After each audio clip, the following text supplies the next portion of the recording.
নমস্কার আমার প্রিয় ছাত্রছাত্রী। আমি এখন তোমাদের সামনে আলোচনা করব ভারতের কৃষি নিয়ে। তোমরা যারা 2025-এ এবার মাধ্যমিক পরীক্ষার্থী, তোমাদের জন্য আমি ভারতের কৃষি থেকে কিছু সাজেশন দিব। তোমরা এই যে প্রশ্নগুলো তোমরা দেখবে তোমরা অনেকটাই সহযোগিতা পাবে এবং তোমরা এখান থেকে অনেকগুলো প্রশ্নের উত্তর পেয়ে যাবে পরীক্ষাতে, এবং এই প্রশ্নগুলো তোমরা একটু ভালো করে পড়বে।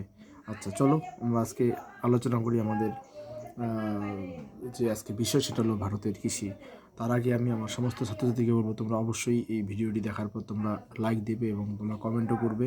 যদি তোমাদের অন্য কোনো প্রশ্ন জানার থাকে তোমরা অবশ্যই কমেন্ট বক্সে লিখবে, আমি অবশ্যই তার উত্তর দেওয়ার চেষ্টা করব।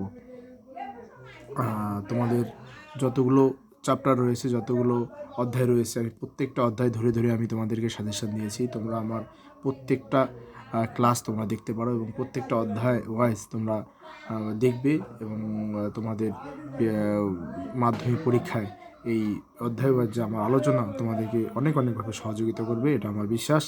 তো আশা করি তোমরা সকলেই আমার এই বিভিন্ন যে ক্লাসগুলো এবার 2025-এর মাধ্যমিকে তোমরা যারা ক্যান্ডিডেট, তোমাদের যে বিভিন্ন ভূগোল বিষয়ে যতগুলো অধ্যায় রয়েছে ভূগোলের, এই সমস্ত অধ্যায় ভিত্তিক যে আমি প্রশ্নগুলো আলোচনা করেছি অবশ্যই তোমরা দেখবে এবং তার একটা ভালো ফল তোমরা পরীক্ষায় পাবে, এই আশা রাখছি। চলো তাহলে আজকে আলোচনা করি আমাদের যে আজকে আলোচনার বিষয়, সেটা হলো ভারতের কৃষি। দেখো কি আছে আজকে, এগ্রিকালচার অফ ইন্ডিয়া, ভারতের কৃষি। প্রথম প্রশ্ন দেখো কি আছে, একটি খারিফ শস্যের উদাহরণ দাও। ধান, এটা খারিফ শস্য। আচ্ছা, ভারতে সর্বাধিক ধান উৎপাদন হয় কোন রাজ্যে? পশ্চিমবঙ্গে। পশ্চিমবঙ্গে ধানের ভান্ডার বলা হয় কাকে? বর্ধমানকে বলা হয় পশ্চিমবঙ্গের ধানের ভান্ডার। আচ্ছা, ইক্ষু উৎপাদনের প্রথম রাজ্য কোনটা? উত্তরপ্রদেশ সবচেয়ে বেশি ইক্ষু উৎপাদন হয়। আর ভারতের সর্বাধিক চা উৎপাদনকারী রাজ্য কোনটা? অসমের সর্বাধিক চা উৎপাদন হয়। ভারতের কার্পাস গবেষণাগারটি কোথায় অবস্থিত? নাগপুরে। এর আগে একটি ক্লাসে তোমরা দেখেছো, আমি এখানটায় কার্পাসের গবেষণা কেন্দ্র আছে, তোমরা দেখবে যে কফি গবেষণা কেন্দ্র সেটাও দেওয়া রয়েছে এক জায়গায়, সেটা হলো কর্ণাটকের চিকমাগালুরে। তারপরে আসামে দিসপুরে আছে চা গবেষণা কেন্দ্র। এইভাবে বিভিন্ন যে কৃষিজ ফসল তার যে গবেষণা কেন্দ্রগুলো, তোমরা সেগুলো কিন্তু একটু দেখে রাখবে। আচ্ছা, সম্পূর্ণরূপে জলসেচের উপর নির্ভর করে চাষ হয় কি? রবি শস্য। রবি শস্য কি পুরোপুরি একদম জলসেচের উপর নির্ভর করে চাষ হয়? রবি শস্যের মধ্যে কারা কারা আছে? যেরকম গম একটি প্রধান রবি শস্য, আর ধান কিন্তু হলো খারিফ শস্য।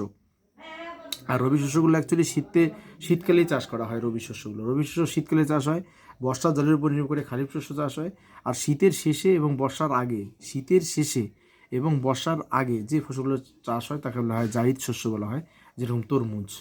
তো এই তিনটা ফসল তো মনে রাখবে, রবি শস্য, খারিফ শস্য এবং জায়িদ শস্য, তিনটাই। তাহলে জায়িদ শস্যটা, রবি শস্য কখন? রবি শস্য হলো শীতকালে চাষ করা হয়, খারিফ শস্য বর্ষাকালে চাষ করা হয়, আর জায়িদ শস্য শীতকালের শেষে এবং বর্ষার আগে এই ফসল তোলা হয়। যেরকম একটা উদাহরণ যদি বলবে তরমুজ। দেখবে তরমুজ সব নদীর ধারে রোপণ করা হয়। বর্ষা যখন আসবে তখন নদীতে জল বেড়ে যায়, তার আগেই, বর্ষা আসার আগেই এই তরমুজগুলো সব কিন্তু তোলা হয়। আচ্ছা, এবার কোন সমভূমিকে ভারতের গম ভাণ্ডার বলে? দেখো, পাঞ্জাব সমভূমিকে ভারতের গম ভাণ্ডার বলে। বল উইভিল কি? দেখো, বল উইভিল হলো এক ধরনের পোকা, এটা কার্পাস গাছের একটা পোকা। হ্যাঁ, কার্পাস গাছের পোকা হলো বল উইভিল। আচ্ছা, ভারতের ধান ভাণ্ডার কোনটি? ভারতের ধান ভাণ্ডার হলো কৃষ্ণা এবং গোদাবরীর বদ্বীপ অঞ্চল। কৃষ্ণা ও গোদাবরীর হলো বদ্বীপ অঞ্চল হলো কি এই ভারতের ধান ভাণ্ডার। হ্যাঁ, আচ্ছা, এখানটা কী বললাম যে ভারতের ধান ভাণ্ডার কোনটি? কৃষ্ণা ও গোদাবরীর বদ্বীপ অঞ্চল।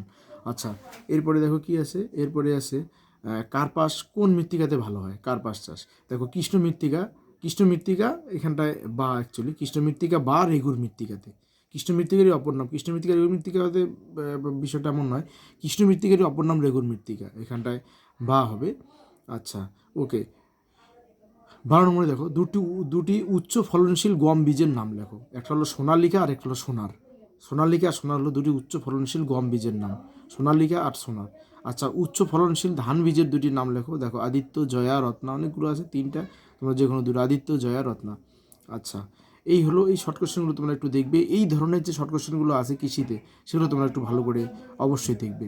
আচ্ছা, এইখানটা যে প্রশ্নগুলো আছে, যেগুলো 2-এর জন্য, বিশেষ করে তোমরা শিখবে এবং একের জন্য আস্তে আস্তে সেগুলো দেখো। জীবিকা সত্ত্বভিত্তিক কৃষি কাকে বলে, এটা জীবিকা সত্ত্বভিত্তিক কৃষি কাকে বলে। রবি শস্য বা খারিফ শস্যের মধ্যে পার্থক্য লেখো, এটা দেখবে। রবি শস্য খারিফ শস্য কাকে বলে তার মধ্যে উদাহরণ দিবে, কাকে বলে এগুলো নিজে লিখতে হবে। জীবিকা সত্ত্বভিত্তিক কৃষি মানে জীবন ধারণের উদ্দেশ্যেই কৃষি কাজ করা হয়, বিশেষ করে আমাদের এখানে।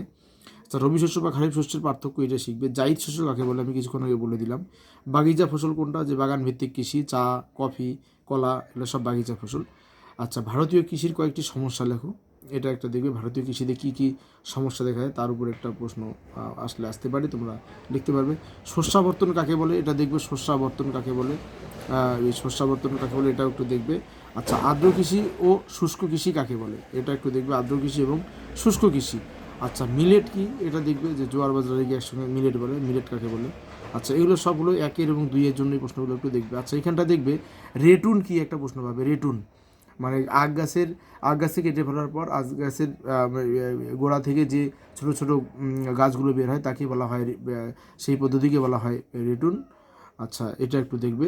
অনেক সময় মালচিং দিতে পারে, যে মালচিং কি, যে মালচিংটা তোমরা বলবে। মালচিং এনে লিখিনি আমি, কিন্তু একটু জেনে রেখো যে সাধারণত শুষ্ক অঞ্চলে জমির উপরে বিভিন্ন আগাছা বিছিয়ে দেওয়া হয়। এরপরে বৃষ্টির জল যখন পড়ে তখন সেই আগাছাগুলো ভিজে মাটিগুলো ভিজে থাকে, যার ফলে সূর্যের তাপে সহজেই সেই জলগুলো বাষ্পীভূত হয়ে যায় না এবং অনেকক্ষণ এই মাটি ভেজা থাকে বা আর্দ্র থাকে।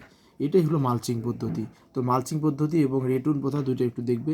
মিলেট কি, এটা দেখবে। মিলেট তো বললামই। এরপরে কয়েকটা বড় প্রশ্ন দেখো, বড় প্রশ্নগুলো এগুলো একটু তোমরা দেখবে কী কী আসতে পারে। দেখো এখানটায় ধান, গম, চা, কফি, কার্পাস চাষের অনুকূল ভৌগোলিক পরিবেশ, কার্পাস চাষের অনুকূল ভৌগোলিক পরিবেশ। আচ্ছা, একটু, হ্যাঁ, তোমরা এখানটায় এই কয়েকটি ভালো করে দেখবে। ধান, গম, চা, কফি, কার্পাস চাষের অনুকূল ভৌগোলিক পরিবেশ আলোচনা করো।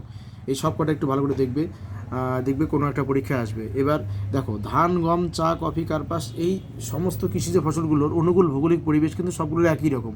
সবারই কিন্তু সেই ভূপ্রকৃতি, মৃত্তিকা, সেখানটায় জলবায়ুর মধ্যে বৃষ্টিপাত, উষ্ণতা, আচ্ছা, শ্রমিক, মূলধন, হ্যাঁ, সার, এই সবগুলোর পয়েন্ট কিন্তু একই রকম। শুধু তোমরা প্রত্যেকটা কৃষিজ ফসলের যে উষ্ণতাটা একটু আলাদা থাকে, বৃষ্টিপাতটা একটু আলাদা থাকে। এই উষ্ণতার বৃষ্টিপাতটা শুধু একটু দেখবে যে কোন ফসলের ক্ষেত্রে কোন ধরনের উষ্ণতা এবং বৃষ্টিপাত প্রয়োজন, এটা দেখবে। আর বিশেষ করে চা আর কফির ক্ষেত্রে দেখবে যেটা রয়েছে, যে কতগুলো ছায়া প্রদানকারী বৃক্ষ, সেটা কিন্তু একমাত্র চার মধ্যেই রয়েছে। সেটা চা গাছ যদি চার অনুকূল ভৌগোলিক পরিবেশ আসে তাহলে সেখানটা তোমরা লিখবে। তো এই সবগুলো মানে ধান, গম, চা, কফি, কার্পাস, এই যে সমস্ত কৃষিজ ফসলের অনুকূল ভৌগোলিক পরিবেশ যখন লিখবে, এদের মোটামুটি সবার কিন্তু একই রকম পয়েন্টগুলো থাকবে। শুধু উষ্ণতা, বৃষ্টিপাত আর এই মৃত্তিকা একটু এদিক ওদিক আলোচনা হবে। তোমরা একটু দেখবে এই জায়গা থেকে একটা প্রশ্ন তোমরা লিখতে পারবেই। আচ্ছা, এরপরে দেখো নিচে একটা প্রশ্ন আছে যে সবুজ বিপ্লবের সুফল এবং কুফল লেখো, এটা একটু দেখবে। সবুজ বিপ্লবের সুফল এবং কুফল, এটা আসতে পারে যে সবুজ বিপ্লবের ফলে যেরকম কৃষিজ ফসলের উৎপাদন বৃদ্ধি পেয়েছে, আবার বিভিন্ন সমস্যার সম্মুখীনও হচ্ছে, কারণ বিভিন্ন রাসায়নিক সার ব্যবহার করার ফলে সেটা বিভিন্ন ধরনের জমিকে তো ক্ষতি করছে এবং ইভেন জীবজগতও অনেক ক্ষতিগ্রস্ত হচ্ছে। তো ফসলের উৎপাদন বৃদ্ধি হচ্ছে ঠিকই সবুজ বিপ্লবের ফলে, কিন্তু সেই সঙ্গে বিভিন্ন ধরনের অসুখ এবং রোগের সম্মুখীনও কিন্তু মানুষ হচ্ছে এবং মৃত্তিকা কিন্তু ক্ষতি হচ্ছে। এই বিষয়গুলো একটু তুলে ধরা, যে সবুজ বিপ্লবের সুফল মানে কী ভালো হয়েছে এবং কী খারাপ হয়েছে, এইটা বিষয়টা একটু দেখবে। আচ্ছা, এই মোটামুটি কৃষি থেকে এই প্রশ্নগুলো তোমরা একটু ভালো করে দেখবে। সবাই আশা করি দেখবে তোমরা অবশ্যই সবগুলো প্রশ্নের অ্যান্সার করতে পারবে। সবাই ভালো থাকবে, ধন্যবাদ।